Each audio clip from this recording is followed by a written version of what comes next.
Bonjour, je suis Véronique et je suis la présidente de l'association Bardé-Bidol. Je suis la maman d'un petit garçon, c'est mon petit titou.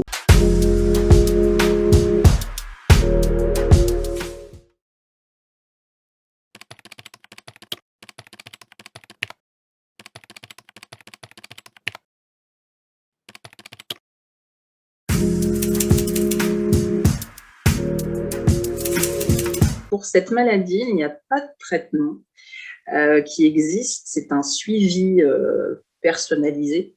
À l'heure actuelle, en tout cas, il n'y a pas de traitement trouvé, puisque une variation de symptômes, comme je disais tout à l'heure, donc selon les patients, ceux qui seront atteints de rétinite pigmentaire seront suivis au niveau ophtalmologique pour surveiller la dystrophie rétinienne, la dégénérescence de la rétine, pour l'accompagner au mieux, pour soutenir cette dégénérescence-là. Pour ceux qui ont une atteinte rénale, eh ben, ils verront les spécialistes adéquats, etc. Donc, c'est vraiment une prise en charge en fonction des symptômes.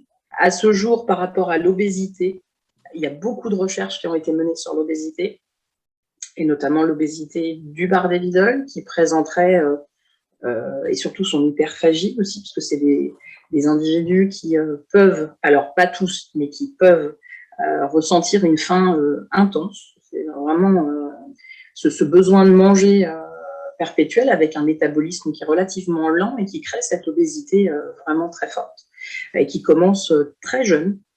Donc moi, j'ai un petit garçon qui a 10 ans, fait 72 kilos pour 1m44, mange de manière normale.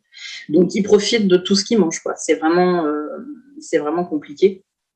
Et donc ça, il y a eu des études de fait là-dessus. Donc il y a eu un programme de recherche, donc la phase 3 vient d'être terminée, donc c'est sous validation de l'HAS pour bientôt, et on a l'espoir d'un médicament qui permettrait de réduire, enfin, de gérer cette sensation de satiété, justement, parce que ça agit sur tout ça est au niveau du cerveau, donc c'est un médicament qui permettra d'agir sur ce récepteur pour dire au cerveau que non, tu n'as plus faim, de gérer ce métabolisme pour arriver à une certaine normalité. Alors, le problème de ce médicament, c'est que ce n'est pas un médicament oral, c'est une sous-cutanée quotidienne à vie. Donc, ce n'est pas glamour pour un enfant, par exemple. Pour la rétinite pigmentaire, pour l'instant, il n'y avait rien. Alors, il y a beaucoup de choses qui se font. On a beaucoup d'espoir pour la rétinite. C'est beaucoup de choses qui émergent en ce moment. On en entend beaucoup parler.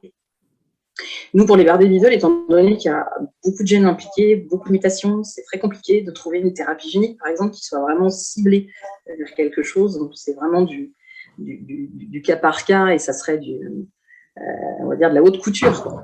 Donc, ça, à moins d'avoir des millions chacun pour développer quelque chose, c'est compliqué.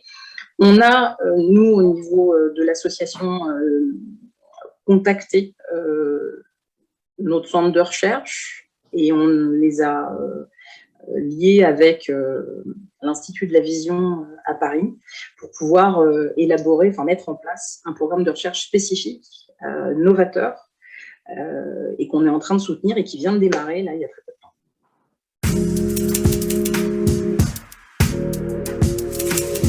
Médecine alternative dans nos syndromes, j'en ai pas entendu trop parler. Mais en règle générale, parce que comme en plus c'est très symptomatologique, il y a vraiment ces différents symptômes comme ça, très ciblés, qu'on prend vraiment cas par cas, qui sont traités. Alors pour les problèmes de reins, après, non, il y en a qui m'ont parlé d'hypnose à un moment donné pour gérer l'hyperphagie. On ne sait même pas si ça peut fonctionner, puisque c'est quand même un déficit dans un récepteur qui est très précis. Donc, non, j'en ai pas entendu parler. Moi, de mon côté, je ne l'ai pas utilisé. C'est vrai que je reste assez ancrée sur la prise en charge de base, on va dire, par rapport à la maladie.